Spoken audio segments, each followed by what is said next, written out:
What's up, guys? Welcome back to Newswave. So the variable pricing for Nintendo is back at it again. We thought we figured it out, and then they threw us a curveball with one of their latest Switch 2 releases, and wouldn't you know it, scalpers, they smelled blood in the water, and they're at it here with this one too. So we'll go over this situation here today. Also, we are going to be talking about Microsoft, who is talking about the next 100 days and resetting the entire platform, which kind of translates to layoffs and closures. And then we also have PlayStation Plus with actually a pretty big addition, I feel like, for the service, and certainly a game that I think more people should check out, but we'll go over all of that and more. Guys, if you enjoy these videos, make sure you hit that like button, helps out a ton. And if you're new here to the Spawn Wave channel, make sure you subscribe down below. And of course, members for the channel do get Newswave early. If you would like to learn more about that, click the join button or link in the description down below.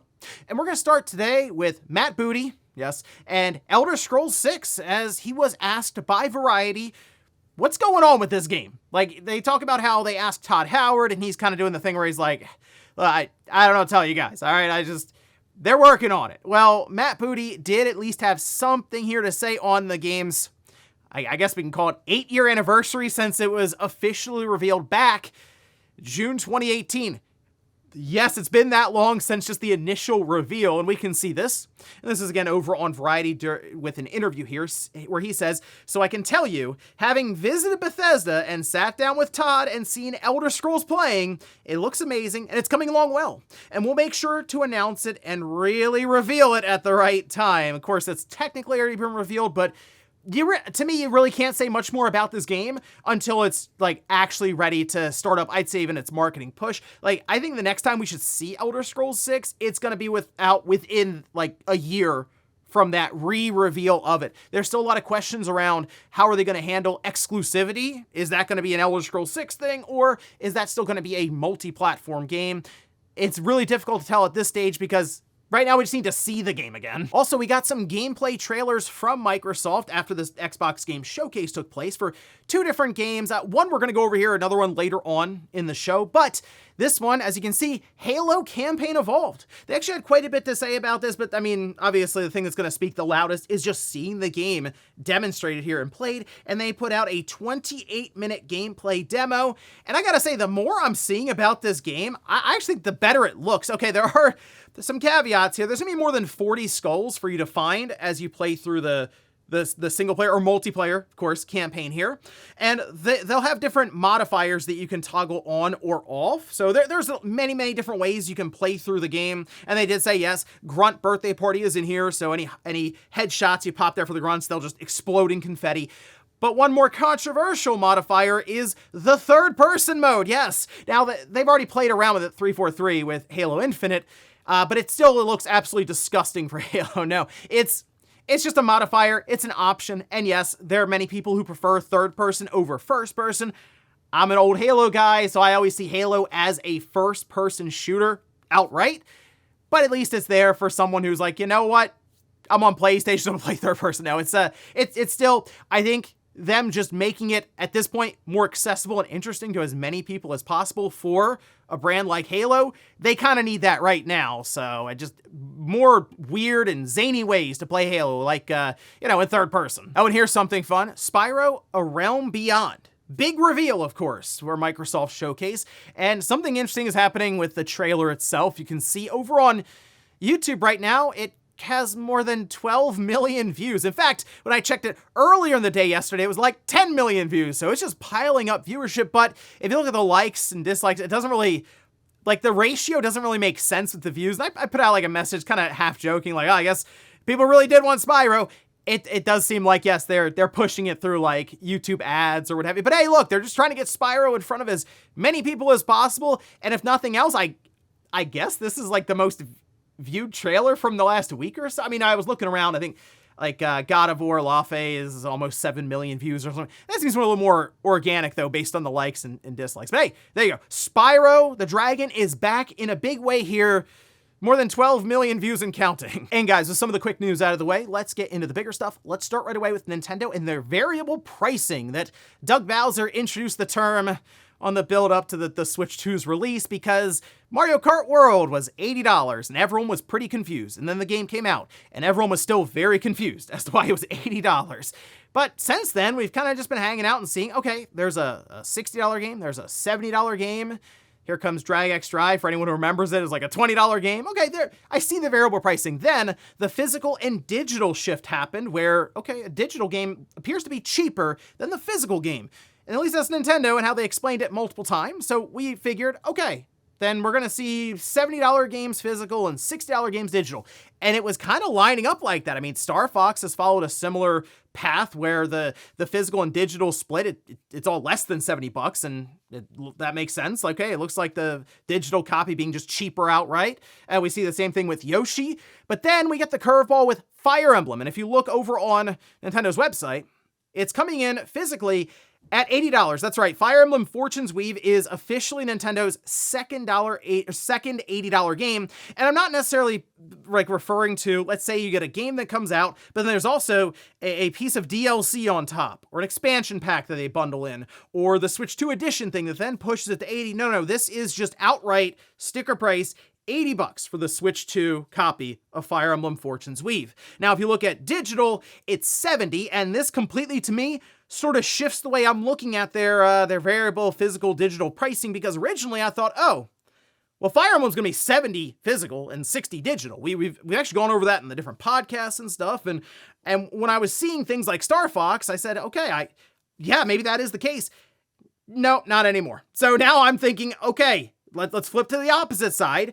I'm expecting big releases from Nintendo because Fire Emblem doesn't feel like, I know Fire Emblem fans are like, no, this is math. I'm talking about like the Marios or the Zeldas or the Pokemons where you're getting 20 million plus copies sold, right? It's not necessarily on that level, but the fan base that's there is very, very dedicated. And sure, Nintendo probably figures, well, we're going to get 80 because most of them are going to buy this collector's edition. You can see it here. I mean, it looks nice. It does. It's $120, but for, again, Fire Emblem fans, they were probably already like, okay, what's the special edition going to look like? Okay, because I'm ready to buy, the more expensive version of it. Here's the thing though, it was selling out here and there. Okay, they still have it up for pre-purchase from what I'm seeing on Nintendo's site at the time of this recording, but it is going in and out of stock. And of course, wouldn't you know it, the scalpers caught wind of this, and it's like double the price on places like eBay, and people are buying it. So now it's a $200 minimum special edition. I will say, I am seeing it also come in stock at places like Target for the suggested retail price of $120. So I don't know if I would run out and start buying from scalpers at this time, because I think this is something that over time will have like the in stock will be rolling and it'll come in or then go out of stock. I think this is something that Nintendo will at least attempt to restock as we get closer and closer to that release. All right. So with that in mind, when it comes to these games, I do think we have to look around a bit more and of course, try to get more for our money. And that's why I'm seeing places like Amazon or Walmart. We've talked about this already, that on the build up for pre-orders, they actually have the price of the physical copy the same as the digital.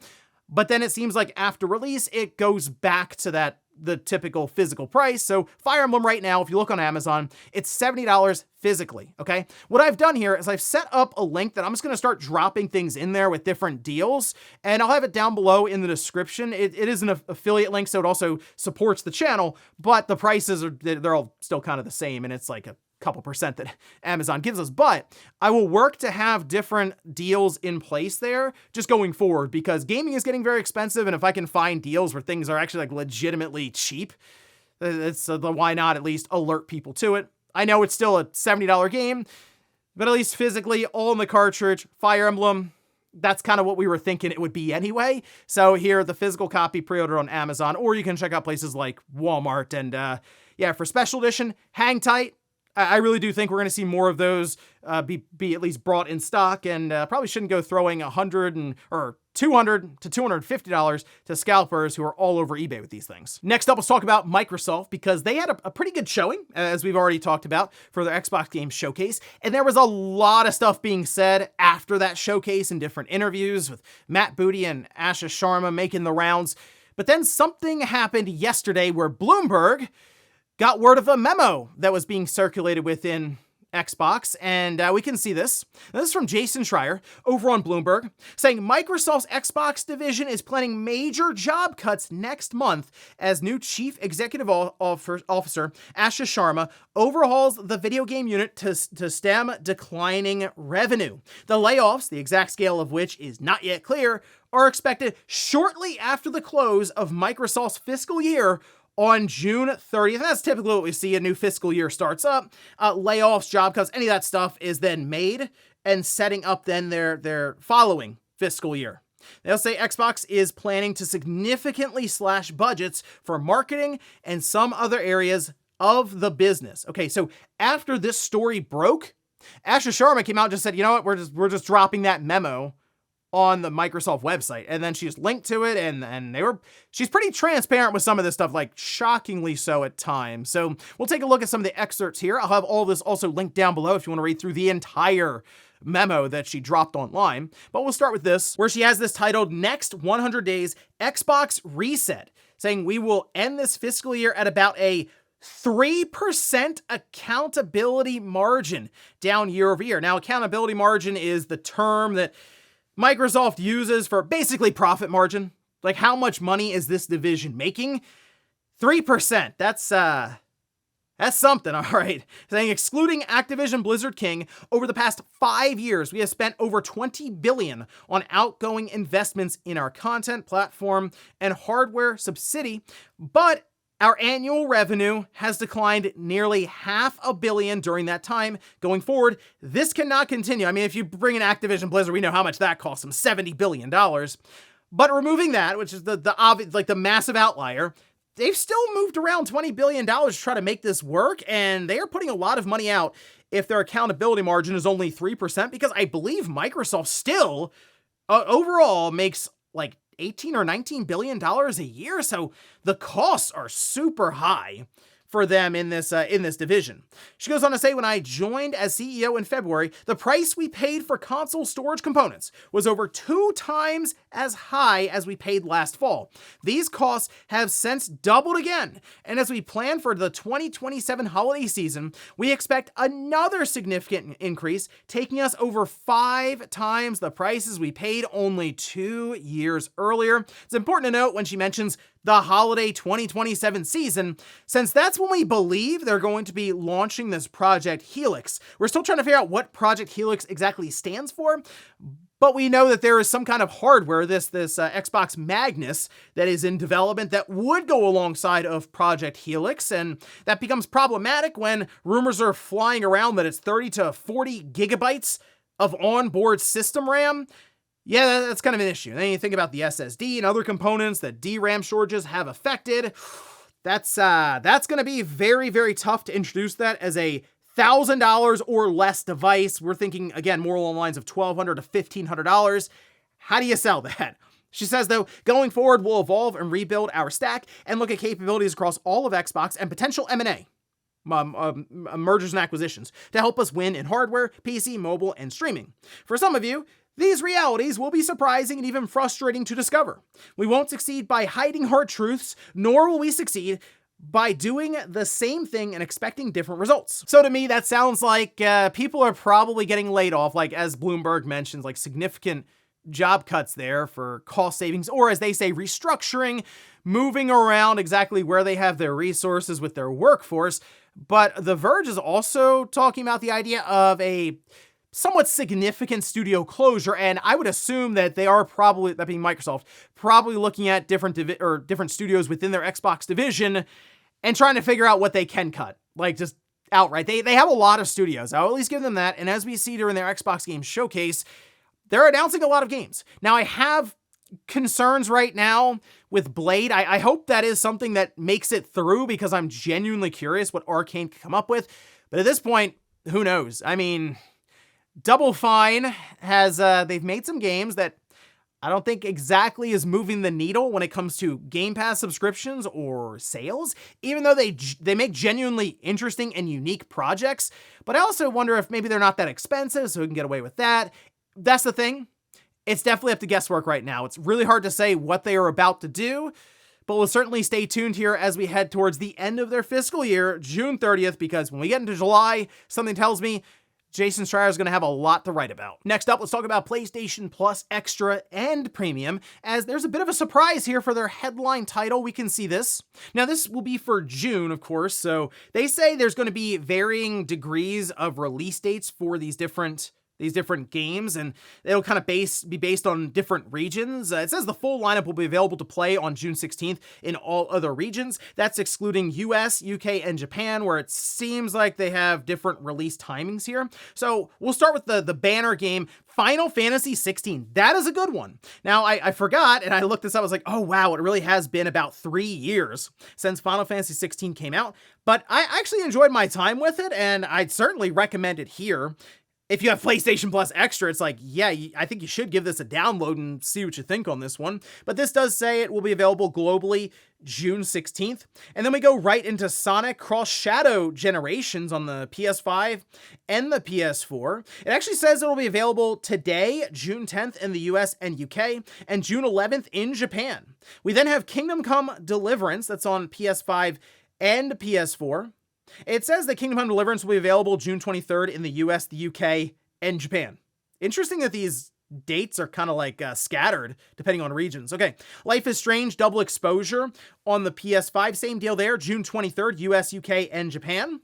Farming Simulator 25. That'll be June 30th in the US, the UK, and Japan. And then we have Blades of Fire. That'll be available June 30th, US, UK, and Japan. And then Black Desert Online is a standard edition. All right. And that'll be June 30th, US, UK, and Japan. Okay, PlayStation Plus Premium. It is Gitaru Man. We already heard about this. They made a big thing here for that state of play. It's an interesting, I'll say very interesting, rhythm game from the PS2 era. And this one, though, will be available globally June 16th, so next week. And I'm curious to fire this one up because it's been so long since I've played this game. I actually rented this game way back when. So that'll be a fun one to revisit here, but rhythm game that is definitely representative of its time with a lot of creativity. But here, Final Fantasy 16, yeah, fully recommend that one. Or hey, Sonic Cross Shadow Generations, that's a pretty fun 3D Sonic game there. So not a bad overall month for Extra. Premium is still the hang up I have where you get like one game. I was kind of hoping when they announced the run of titles they'll have basically over the summer for June, July, and August, there'd be a surprise PS1 or PSP game in there. Yes, we really are to the point where we're like, okay, we get one. Can we get two? And in our last bit of news, let's talk about a big game that is setting up 2027, this coming out in February, and that's Fable. Because we got 30 minutes of gameplay, and it was like 80% non-combat. So they were just kind of showing off things you can do just living the life in Albion. So let's take a look at some of the gameplay here that they released. And I noticed, right away, the game looks good visually. It kind of reminds me a bit of that fairy tale look that they were going for. It's very bright when they're walking around, colorful. I will say the NPCs with some of the dialogue looked a little off with some of the conversations they were having. But again, they've noted this is not final, and that's what they'll put out for gameplay footage. That's right at the bottom there. Okay. Hundreds of dialogue choices, though, throughout the game, and every decision has a consequence. For example, they walk up and there's a magical pig that can talk. So you either spare it or not, and I guess they have dinner. So, but you gain reputation locally depending on what you do, and that's something that will follow you along in, say, that town. They'll remember if you're a good guy or a bad guy, if you can be trusted or not, okay? And they also have different NPCs that you can romance, but there seem to be requirements based on that NPC's preferences. So one NPC that they ran into wanted you to be an entrepreneur, like get out there and do something with your life. So they went out, they bought a business. And that was, they had like a pub that they bought. They went out and hired employees. One was a beggar off the street and set him up with a nice job and a 401k, the whole thing. And so you can also just go out and pick up jobs to earn money. And they went out and became a blacksmith and got some money and then went and bought a house. So you can buy all the different houses. You can rent them to tenants or you can evict them if you just want the place for yourself. And they say there's all kinds of different sizes of houses and different elements to them. So I think just collecting houses is kind of interesting. I guess you can be a whole tycoon with property, big landlord there. And the combat they showed, it mixed range, melee, and magic. It was kind of cool. They were lifting some people up in the air, having them float with look like a wind ability, and then started hitting them with arrows. But there is a bounty system, so if you start committing crime, you're gonna have a bounty that grows, you know, along with you. And at that point, you could eventually get, I guess, hunted down by bounty hunters. But it is coming out February 23rd, 2027. I think it looks good. Like, I'm pretty excited, actually, for Fable. And I'm very impressed by Playground, by the way, because they just put out Forza Horizon 6. Just a open world racing game that's very, very good. Oh yeah, now we're going to go ahead and tackle the open world action adventure RPG. And we're going to tap into Fable, where the fans are already kind of scrutinizing whatever we do. And I think right now they're pulling it off. So, hey, it's cool to see 30 minutes of just gameplay here as they, you know, just play the game, and still have a long road until February. And I'm sure they'll have a couple more of these to show off exactly what Fable's all about. And before we go to the comment of the day, we'll take a look at the poll that I posted up yesterday, where I ask, will the new Zelda Ocarina of Time Switch 2 be $80 for the physical copy? Yeah, 79% are thinking so. 21% say no. I think I was looking through the comments here. A lot of people were like, Fire Emblem caught me off guard at $80. And yeah, now I think Ocarina of Time will be. And this will be a situation, once again, where I do think Nintendo will look around and go, yeah, we can get $80 for this thing. It's Ocarina of Time. It's like, you're not going to buy it? And most people will go, well, it's kind of mandatory. Like, I have to pick it up. I think there are a lot of people, though, who just buy a Switch 2 for it. So I also think Nintendo will probably do, yes, the Switch 2 Special Edition Zelda game. But I also wonder if this is one they're just going to bundle in with the system. Like, that'd be really cool to have, even if it's just a standard Switch 2, but the box is all Zelda themed. You might just get people on that because they want the box, and it just happens to come with a Switch 2. But I do think that's going to be a strategy that Nintendo leverages here with a big release like that for the holiday season, because they are trying to sell as many Switch 2 systems as they can. And maybe it's $550, you know, kind of like the Mario Kart World thing, but have Zelda there instead for $50 more. And that would at least be a way to go, yeah, it's $80, but I still need a Switch 2. So technically the game is $50. And we'll finish up with the comment of the day, as you're seeing here. This is from Kyle, who says, Pizza Hut was just the news for getting the 80s and 90s revival and going back to inside dining. Okay, so I took a look around after this because I saw some other people in the comments like, oh no, there's a Pizza Hut near me.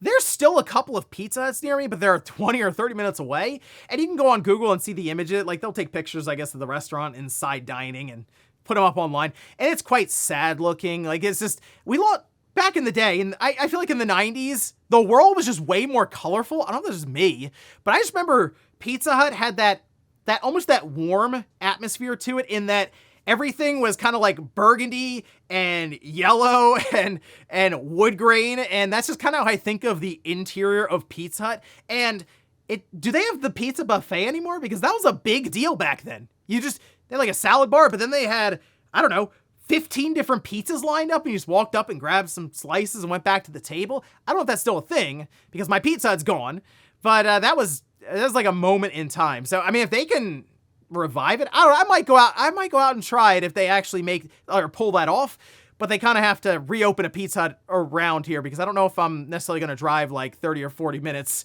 during, I guess during like rush hour traffic or something to get to one. And ladies and gentlemen, that's going to do it here for Newswave. If you enjoyed this video, guys, hit that like button. If not, hit the dislike. Leave comments down below about everything we talked about here today. If you missed yesterday's Newswave, I'll leave it up here in a card. Or maybe you want to hear some of my immediate thoughts and reactions to that direct that happened, especially with The Legend of Zelda Ocarina of Time. I did a video on that, and I'll leave it right below.